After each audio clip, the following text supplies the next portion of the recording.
Have you ever just stared at a price chart and felt completely lost? You know, with all those jagged lines jumping up and down, it can honestly look like pure chaos. Well, today we're going to pull back the curtain on a super simple but really powerful tool that helps people find the hidden signal inside all of that noise. So let's dive in. All right, so let's start with the fundamental problem here. Why is it so darn hard to figure out what's going on just by looking at price alone? So take a look at this. This is a pretty standard chart, right? Is the price trending up, down? Is it just going sideways? I mean, it is bouncing all over the place. Trying to figure out the real underlying direction here feels like pure guesswork. This is what traders call market noise. And that's the million-dollar question, isn't it? How do we cut through all that random, frantic movement to actually see what's really happening with the price over time? Well, the reason it's so confusing is actually pretty simple. In the real world, prices just don't move in a perfect straight line. They zig and they zag. There are always these constant little battles, these little ups and downs, even when the big picture trend is clearly moving in one direction. And that is where our hero for today's explainer comes into the picture, the moving average. It was designed for one specific purpose, to solve this exact problem by smoothing out all those zigs and zags. Okay, so what exactly is it? A moving average is a technical indicator that, well, takes the average price over a specific number of periods. Now, those periods could be days, they could be hours, heck, they could even be minutes. It just depends on your chart.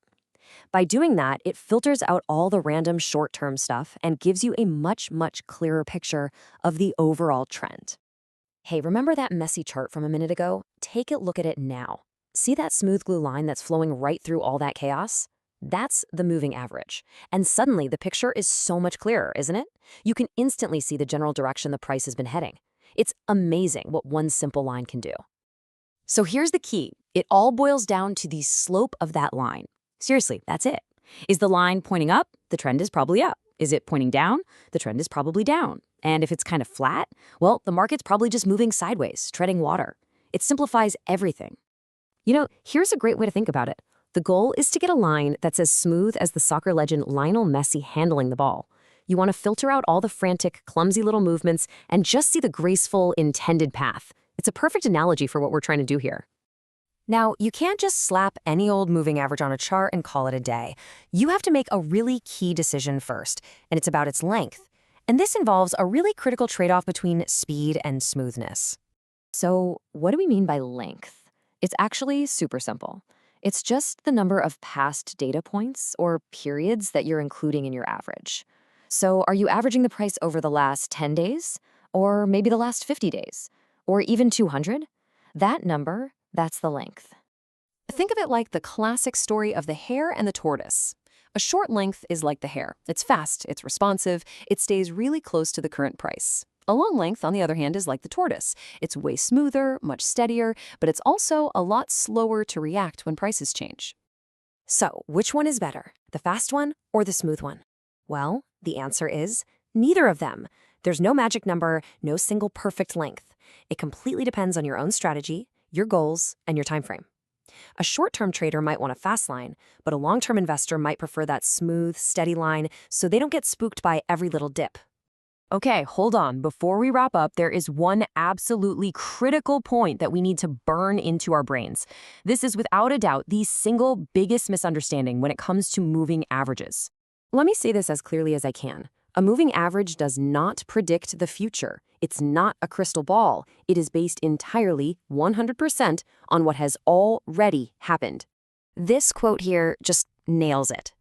Moving averages define the current direction, but they do it with a lag. Because they're built using past prices, they are always going to be just a little bit behind the live action. Think of it like a rear-view mirror. It's fantastic for showing you exactly where you've been, but it is not a GPS telling you where you're going next. So let's just quickly recap the main takeaways. Number 1, moving averages smooth out that chaotic price action. Number 2, they help you see the underlying trend that's hiding in the noise. Number 3, you've got to pick a length, and it's always a trade-off between speed and smoothness. And finally, the most important point of all, they are a rearview mirror, not a crystal ball. They only show you the past. And that leaves us with one final thought to chew on. The moving average is an incredible tool for helping you see the trend, but we all know that trends don't last forever. So the real question becomes, once this tool helps you identify the trend, what's your plan for when that trend starts to change?